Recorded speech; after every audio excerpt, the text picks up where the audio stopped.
Well everyone, it's time for us to go and take a look at the Samsung Galaxy Z Fold 4 and see how this specific phone holds up in 2023. Now, personally for me, I have always felt a way about the folding and flip phones that Samsung makes. I don't really think these are like the first phones I would recommend people to buy, and the reason for that is because they are very overpriced to what you're basically getting, in my opinion. You are basically paying for that folding mechanism. There are some cool features going on with some of these phones, but unless you really need that big of a display or you need a folding phone for some reason, you are almost always better off, almost 99.99% of the time, you are better off buying that used phone of that year of the Ultra lineup or the Plus lineup from Samsung. So in this case, last year, this phone came out in 2022, you are better off buying a used Galaxy S22 Ultra or a used Galaxy S22 Plus in my opinion, but definitely the Ultra, which is substantially cheaper than a brand new Z Fold.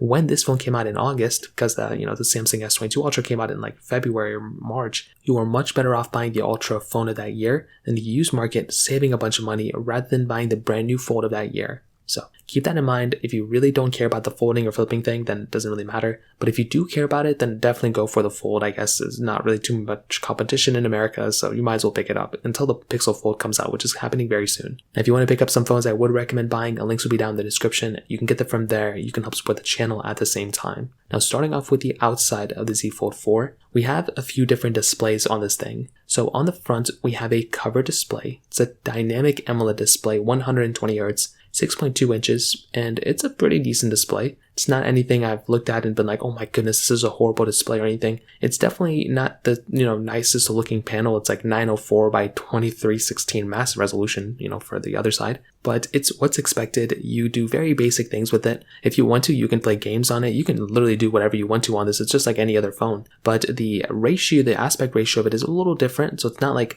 exactly what you'd expect if this phone was like, unfolded, for example. Actually, I think it's the same resolution or something, but I think it's the same aspect ratio. But compared to something like a Galaxy S23, this is definitely a little bit of a different styling. But the biggest thing with this phone is when you're unfolding it. That is when you're getting a massive 7.6-inch foldable dynamic AMOLED display. This one is also a 120Hz panel, and it's a really good panel. I've loved this screen like crazy, and definitely at the end of the day, when I've been looking at something like the Z Fold 4, this is a very, very good panel. It still has that little plastic thing over it, but I think Samsung has done a tremendous job with this type of panel. And looking forward, I do kind of hope that Samsung ends up improving this display like crazy. I think they've already done a really good job with it, and it's only a couple of more panels until maybe we could get in a Galaxy S22 or 2023 Ultra type of panel on this type of device. I think that would be insane. Now the resolution is also very high. You have 120Hz on this panel too, which is beautiful, and it's definitely a really, really good looking phone for sure. Now on the bottom, we have our USB-C port, which is still fantastic. We have our standard ports, as we normally would. There's no SD cards or headphone jack or anything like that at all, which is expected as of this point.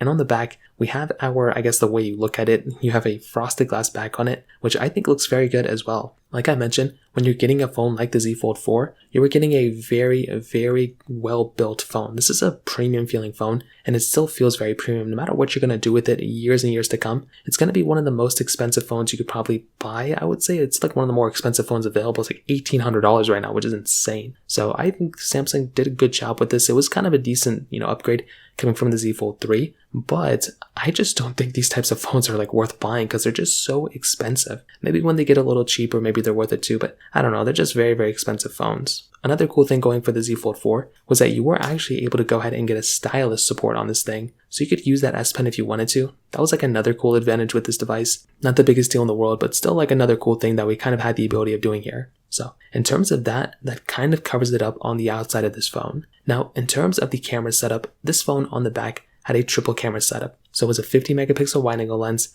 10 megapixel telephoto lens, 12 megapixel ultra wide camera, and on the front, you were getting a 4 megapixel wide angle lens. Now, personally for me, I think this camera is not bad, and I think it's actually pretty decent. So you can film 8K video on the back, and you can film 4K at 60 on the front, which is a really good resolution to film in. I mean, it's basically the same thing as the Galaxy S22, and kind of like the Galaxy S23 as well. But the main things you kind of have to keep in mind with the Z Fold 4 is that you are kind of getting, this is the big thing, is that you are kind of getting a not as good of a camera as the S22 Ultra. So the S22 Ultra is giving you a much, much better camera in my opinion in pretty much every single area. So that is the one thing I've continued to see. If you're trying to get a phone that's going to be the better one in every single area, the Ultra of that year is going to be giving you the better camera. I've seen this time and time again. So although it wouldn't be the first camera, although this one wouldn't be the first camera I'd recommend to be the Ultra, it's not a bad camera. You still have tons of features built in, but I mean, the S22 Ultra of that year has a way better camera than this thing in my opinion. Now in terms of software and longevity, this is a good thing about the Z Fold 4. It's pretty much going to be lasting as long as the Ultra and the other phones that came out from Samsung of that year. So I think that's a pretty cool thing. If you wanted to get a phone that's going to last longer, you may want the Pixel of that year, like the Pixel 7 Pro. But honestly, Google and Samsung are so similar now in terms of like software upgrade program that you're probably going to be getting similar software updates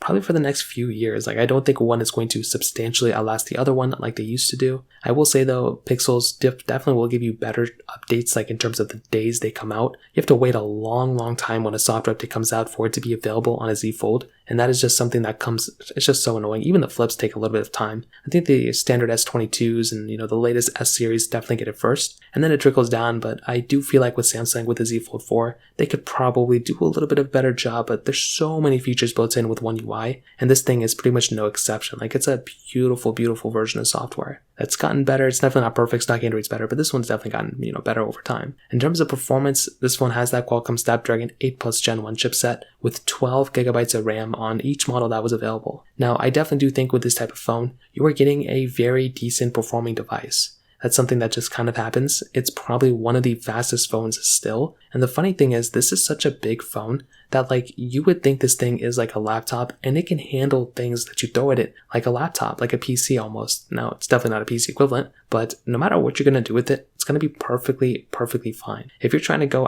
12 gigabytes of RAM is kind of even a lot for me on my PC. I have 16 and I very rarely ever tap that out. I had 8 on my PC before and it was like kind of okay. With this thing having 12 is quite a bit of RAM, especially on a phone. I have like 6 on my iPhone 13 Pro and it's pretty insane. Now with this phone, no matter what you're going to do with it, heavy intensive gaming, video editing, no matter what you're going to do, you're going to be having a very good time with it. And I think that's something that's really good with the Z Fold 4. Another big thing is with its battery. It does have a 4400 mAh battery, which I think is pretty big. You have wireless and reverse wireless charging on this phone as well, which is awesome. And I definitely do think with a device like this, it gets a thumbs up for me from that perspective. It's a beautiful performing phone. It has a very good amount of power within it, which is awesome. And at the end of the day, this is a very good phone. It has lots of features and everything. And I think it's a cool concept. It's a really cool phone that I like. But like I mentioned, when you are comparing this phone against even phones from its same lineup, like from its same company, I just don't think there's a reason why I would recommend buying this thing.